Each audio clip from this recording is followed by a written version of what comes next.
without any fear, enter into deep and deeper state of your existence. Feel it and experience it. Now you are in the infinite space.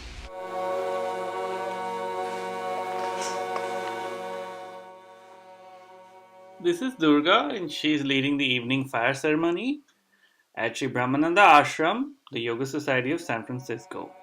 We do this every morning and every evening. We gather in the temple, we chant, we light the sacred fire,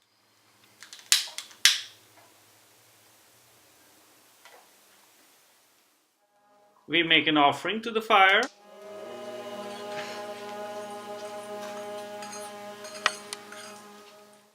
and we sit in silent meditation. You have to do nothing. No need of any effort. Just effort is only to adjust the body. The rest is automatic and natural.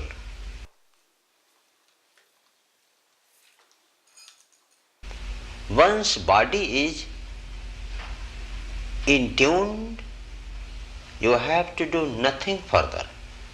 This bliss will take you and you will experience oneness, the monastic flow of energy. Feel it.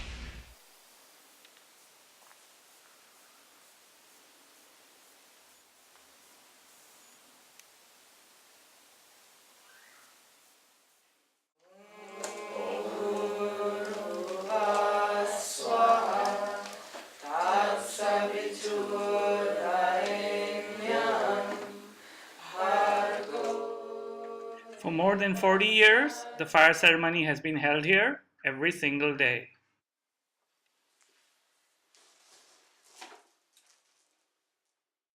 Bowie Jaffe, single, by the way. Yeah. Bowie is one of the residents, and I caught up with him when he was playing his cello and getting ready to do his chores, what we call karma yoga. Alright, well, this is the vermiculture karma yoga that I get to do here at the ashram. We have a very unique and privileged system here where we cultivate earthworms.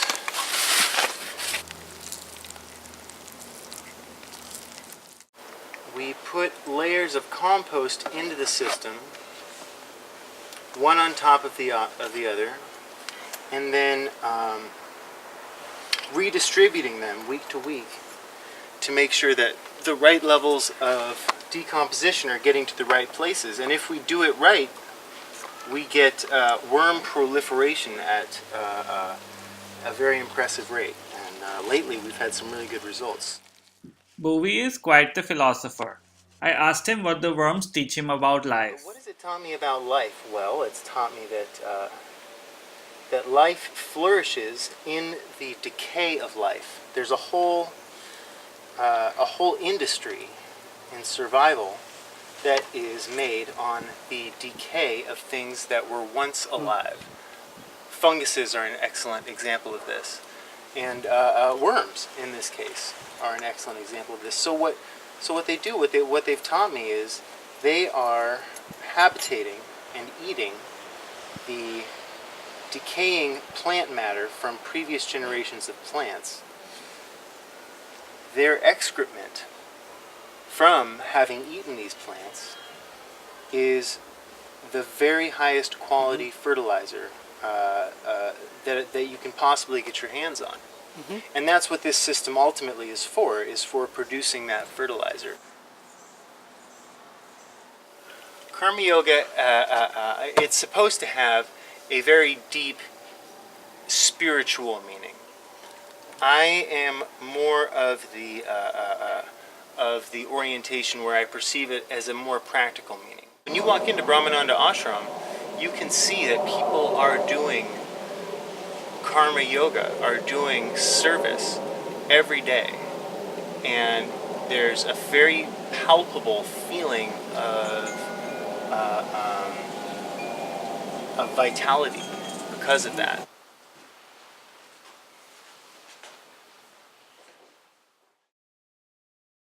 The samsara, the sense-perceived universe, is similar to the universe of dreams. Hate and love, pain and pleasure, subjects and objects of the dream world and the waking state are much alike.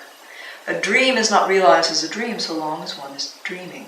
Its dream quality is experienced only after one has awakened. Life is a waking dream. It may be called a cosmic dream. The dream quality of this waking life cannot be realized as long as one's real I is not awakened. You know, what is the search about? I think one of the things that my teacher David Lai says, you can't do nothing. It's impossible to do nothing. Even if you were to sit as still as possible, you are still thinking, you're still breathing, you're still digesting, your body will move of its own accord. And so that search, I think, depends on where you are in your experience of reality, but there's a feeling of something else that's possible. And to a certain extent, some people, I think, feel that. That's why we do what we do. That's why we buy the things. That's why we chase after the relationships or get more friends or move to a different place. There's that quality of knowing that something is not quite arrived, right? That search that brings us that restlessness. Do you feel you are on a search in some way? Absolutely. Just searching for that divine nature, that bliss, that highest level of awareness, that consciousness. We're looking not only for peace of mind, we're looking for many other things, finding a way to get inward every day. What are you searching for? Like a inner enlightenment and understanding myself, my inner journey. Okay. And what have you found so far? It's a good question. Love and universal. The more that I search, I guess, the more I understand that we really are all one. Inhale, exhale. Yoga helps with that restlessness because of the way that in that tiny little kingdom of your mat, you go through every possible phase. Without moving very far, you transform your experience. Everyone's had that, where you walk in, you're in a particular state, whatever it is. Upset, angry, irritated, sad. And then just by those tiny little movements in that tiny little patch of earth, your experience is shifted. So this practice of yoga, first is the practice of asana. And then as you begin to develop your concentration through asana, the practice of meditation, the chanting, the scriptural study, so on and so forth, that search stops being a chase and instead becomes kind of an internal investigation. You don't have to go anywhere to search, to look.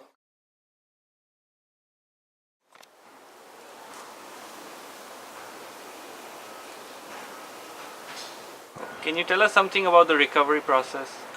Sure. Well, the recovery process, there are certain things, certain elements in this world that I love with all my heart. And unfortunately, those very same elements are the ones that bring my destruction. So how do we find a solution? How do we feel whole in our heart, in our inner self? without something that we love with all our heart. So, what you feel you're on a search on, is that tied into recovery? The search is recovery, and recovery is the search. So, what would you hope to find that you would feel you have recovered? That would make you feel you have recovered?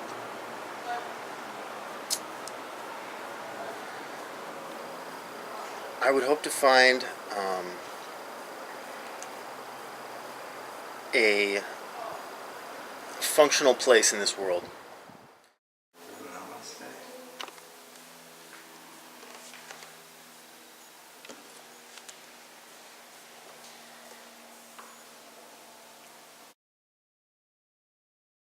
Who have been your masters? Master is an interesting word. Guru is a word that I would prefer, and guru in the sense of someone who removes your darkness. Welcome, Kiran. Thank you so much for being here. My pleasure. So, you're a director of our ashram, and you've known Guruji personally. You were here when he was here. Yes. Can you tell us something about our founder, Sri Brahmananda? What is his background? Well, his background you can read, biography and everything we have available on our website and so forth. Of course, he was born in India. As far as I understand, his father was a judge or in the legal profession in that way, and had hoped, I think, that his son would do the same. But of course he did not. He pursued a medical career. So, and I believe Guruji's mother had also, she was very learned, and she had disciples of her own. I think he first came to the United States in 1956, and he was still pursuing his medical career and education. I know he also was part of McGill University in Canada, and that he did some, again, I don't know the specific details or technical terms, but he did some residency or internship or something of that nature at Bellevue Hospital in New York. And it was there that he, as a hobby, more or less, he taught his yoga philosophy. While reality is we have to transcend ego. As long as we are ego-centered, every type of reform, happiness, love will be temporary. Because it is created love. It is made tranquility. Tranquility cannot be made. It has to be experienced. Love cannot be created and shown to anybody. The moment we love, we realize how difficult it is. It is easy to tell by tongue, I love you. But it is very difficult to experience truly.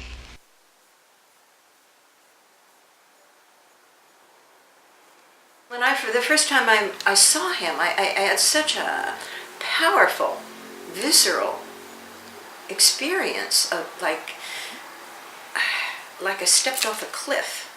You know, like this tremendous jolt of recognition, and I couldn't speak, and I couldn't take my eyes off him. I walked up. There was chairs on both. It was a like little lecture hall, whatever, and it was the studio, the New York City studio of the Yoga Society of New York at that time. Love is not a creation. Love is not expression of the mind. Love is the experience. So when we transcend this center, this little me, which we call, and we enter inside, then we experience that unity. And I went, sat very close to him while he was giving this program. I was totally mesmerized. And I left the program and went back to my apartment, and I went into a meditative state that I'd never experienced before.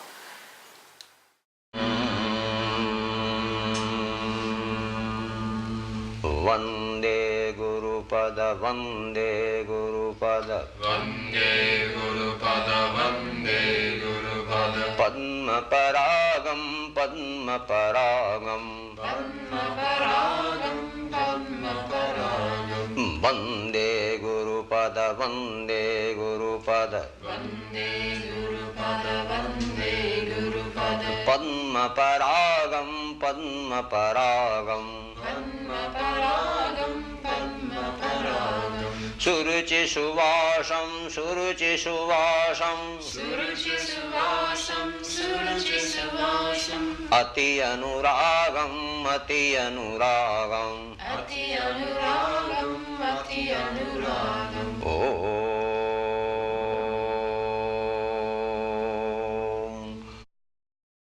I came back, of course, week after week.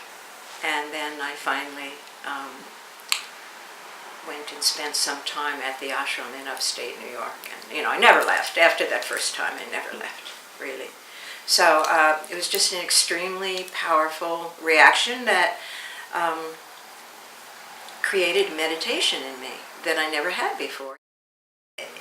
Why does a person need a guru? I don't know that a person does need a guru.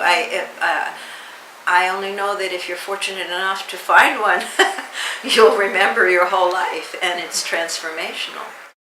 When did he pass away? 1993. So he had a stroke in 1983, and he lived 10 years in that body that was very much, compromised. And he continued to write and to give program to the last night of his life. And he gave full program the last night he was in that body on this planet, and stayed extra late to finish the chapter. And it was a chapter of Bhagavad Gita which is concerned with how the enlightened yogi leaves his body. And he finished that chapter, and then he finished the other chapter, I guess, and he left.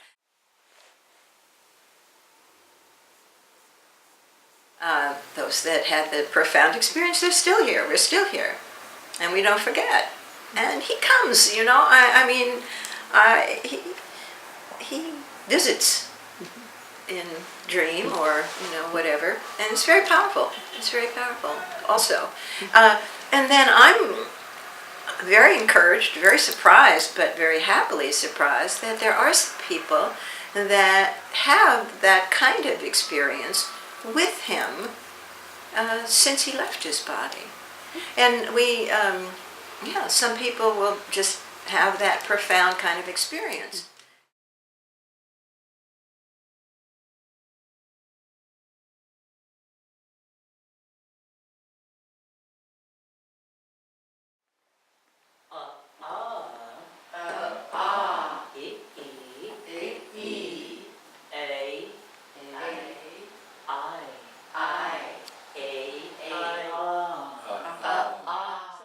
What is healing? To go back into our true relation to nature. That's what healing is, and Sanskrit chanting does it automatically for you through the subtle bodies. Experience through your chanting, you vibrate atmosphere around you. And this atmospheric energy, this ethereal vibration again vibrate your body. And in tuning it with the total universe.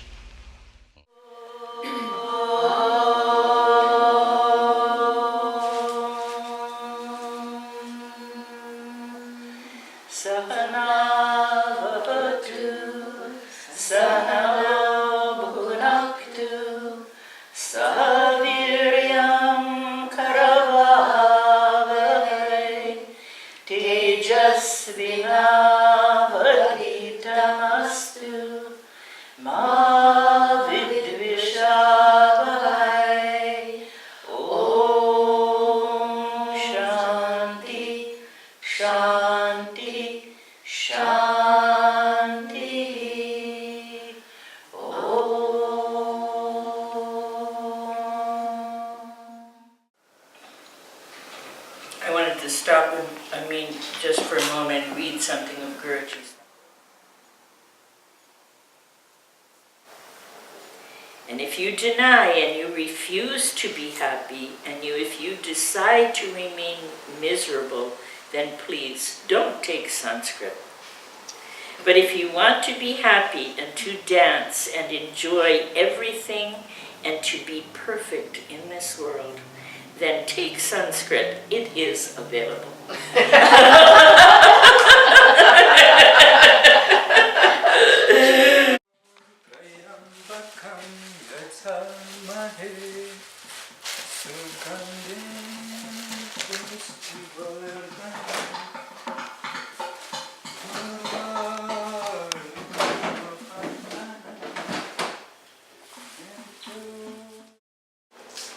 I'm going to make a cauliflower lentil soup. How do we see food in a yogic lifestyle? Yogic lifestyle food is a divine offering. It's a prasada called prasadam.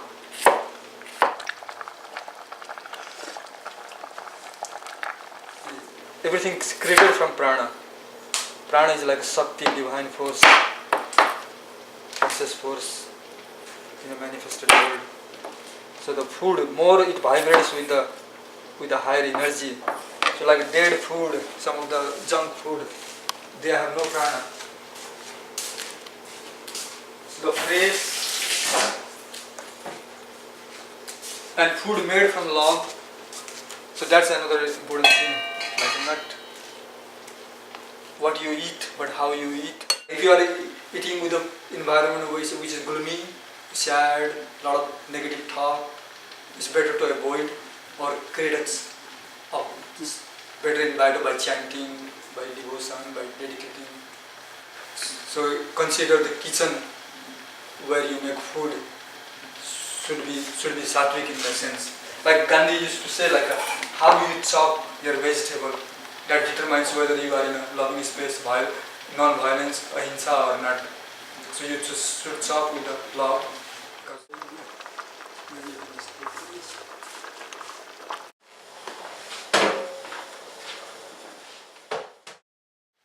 Evolutionary theory. You were telling us about evolutionary theory. So this manifested world is the Shakti of the consciousness itself. So what is Shakti? Shakti is a energy, life force. Okay. So the prana, you can say. Mm-hmm. So the creative impulse inside the consciousness creates this world. Plant evolves when it becomes more conscious into animal. Animal when it becomes more conscious into human being. Human being, maybe we are moving towards the superhuman. So is part of our responsibility for food, for eating with love, Right. is that necessary for our evolution? It is necessary because we don't want to be. Evolution is happening when we start to master the lower forces of nature, prakriti, called, and so that because lower forces of prakriti is all about survival. So food also, like if you are eating because you are slave of your senses, you want to master it. You want to enjoy food definitely. Bhoga can be there. It's called bhoga, but bhoga has to be with yoga. Means with the consciousness, with the wisdom. Like those we call tamasic food or even rajasic food, which creates a lot of stimulation and pranaji chaos, or any food which makes you dull, sleepy, unconscious, even depression comes. So there are certain food which might cultivate depression. So those kind of food we want to avoid or eat less until we become master of the food. I'll tell you that.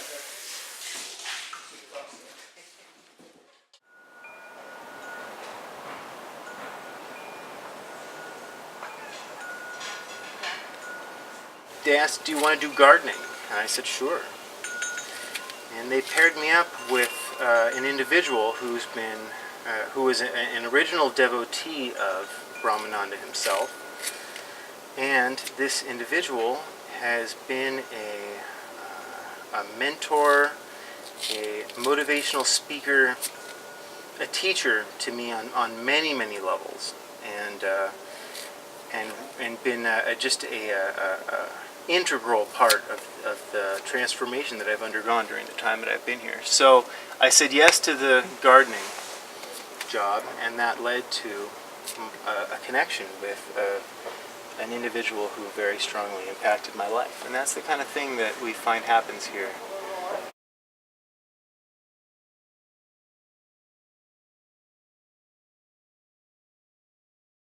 Why should people visit the ashram? Why they should come here? Yes, because this is not just a yoga studio. This is the ashram of a great guru, and he was cosmic. Part of his greatness was that he brought other people here, other great spiritual teachers, leaders, performers, and they're all still here. They've left their gifts. So among those that came when I was here in the past, Swami Satchidananda, the founder of IYI, Integral Yoga Institute, Swami Chidananda, who was the successor to the great Swami Shivananda, the guru of many of the first swamis and gurus that came to this country. Swami Nada Brahmananda, great music master who was studied for his siddhis, he was studied at Duke University. Swami Nada Brahmananda lived here for 4 years. Swami Bua, who taught yoga here when he was 106, he lived to be 117 at least. Yogi Bhajan, the founder of the American Sikh movement. Pir Vilayat Khan, founder of the American Sufi movement. Swami Gangeshwarananda, blind Swami who memorized all 4 Vedas, collected them in one book, and distributed them throughout the world. And we have one copy here in our temple. Amachi, the hugging guru, her very first program in the United States was here in our temple, in our ashram. Actually, too many people were here to fit in the temple. Sant Keshav Das, music master. Ali Akbar Khan. For that reason, this is one of the centers of yoga history in this country. And this tradition continues to today. We still host all these people. You can come here and see the current leaders, teachers, gurus.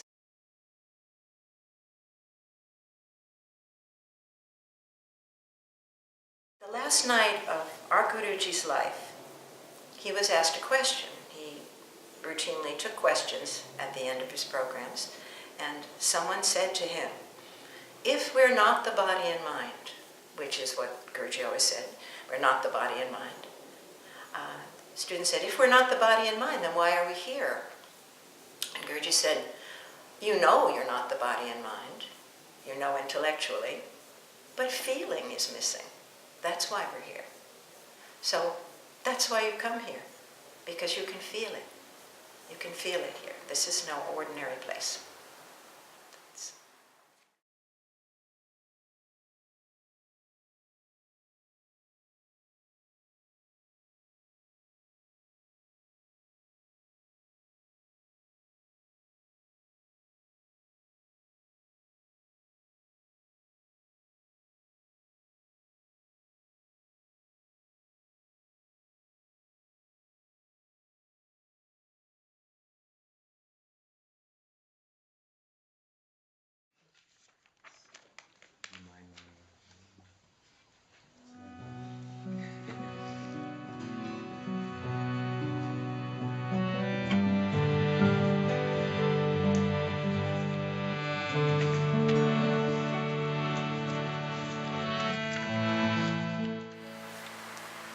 The ashram is here so you can experience yoga, so you meditate, so you can feel it.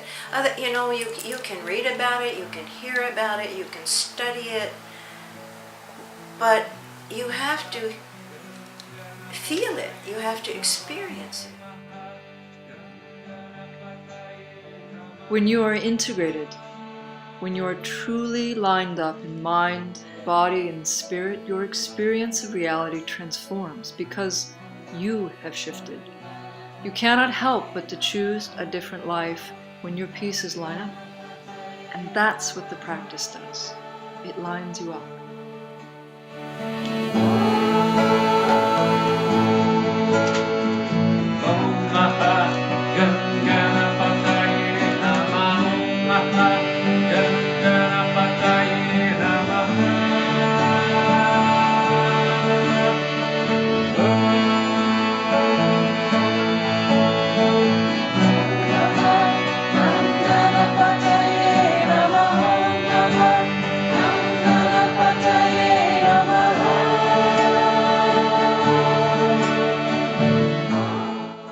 Are there any particular struggles that you have felt you have been able to overcome?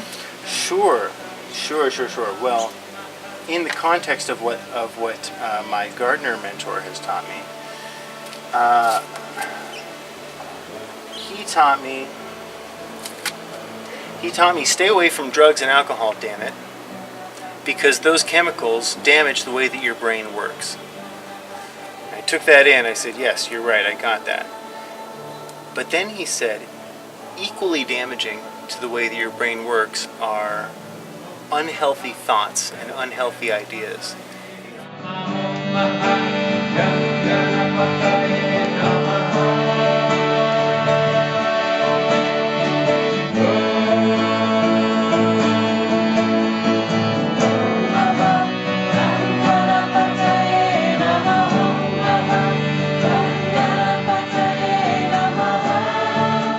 So through these meditations, through these studies, through realigning my mind, wrapping my mind literally around something bigger,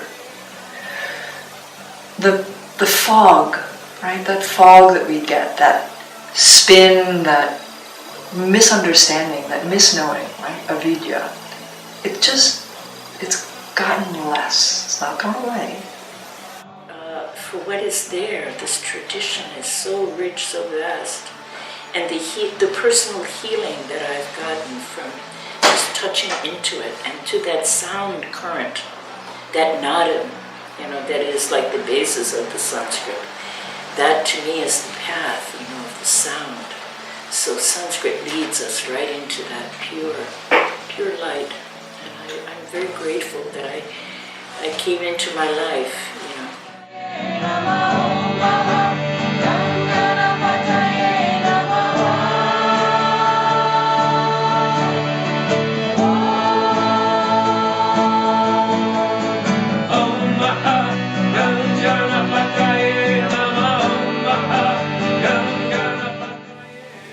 He taught me that those thoughts are to be thought of as toxins, drugs, alcohol, poisoned food, and negative thoughts.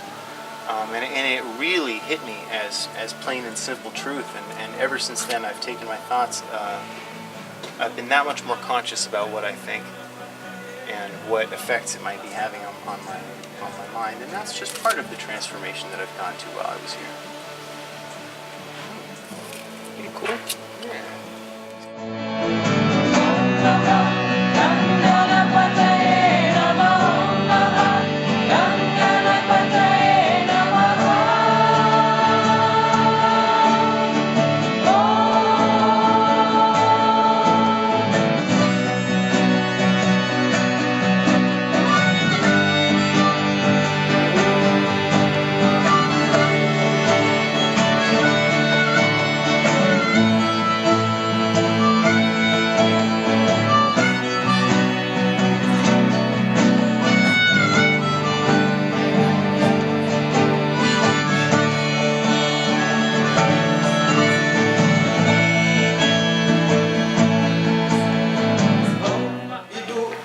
Some of the community events here. So one of the is Thanksgiving. Thanksgiving is like where people acknowledge gratitude, and food is a big thing. So same thing, Christmas and then New Year Eve also. Then we have Guruji's birthday here. So these are two more major events here: Guruji's birthday and then Guruji's Samadhi. And it is open to all. Everybody can come. Everybody can come. Some events are free totally. Some we charge, but we are always open. Nobody will turn away for lack of fun. That's our principle.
problems are in your mind.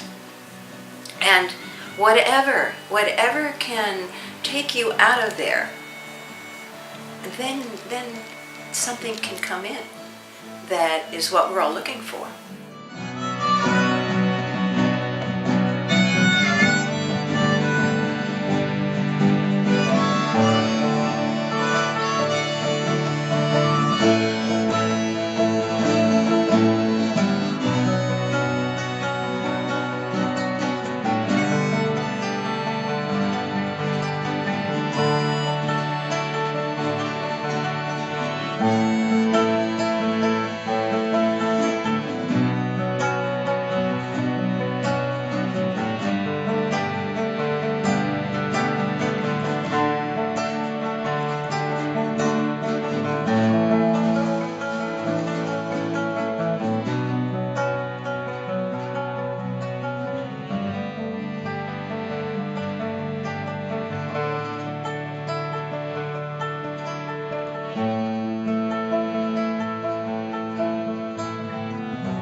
Tried to play trumpet in high school.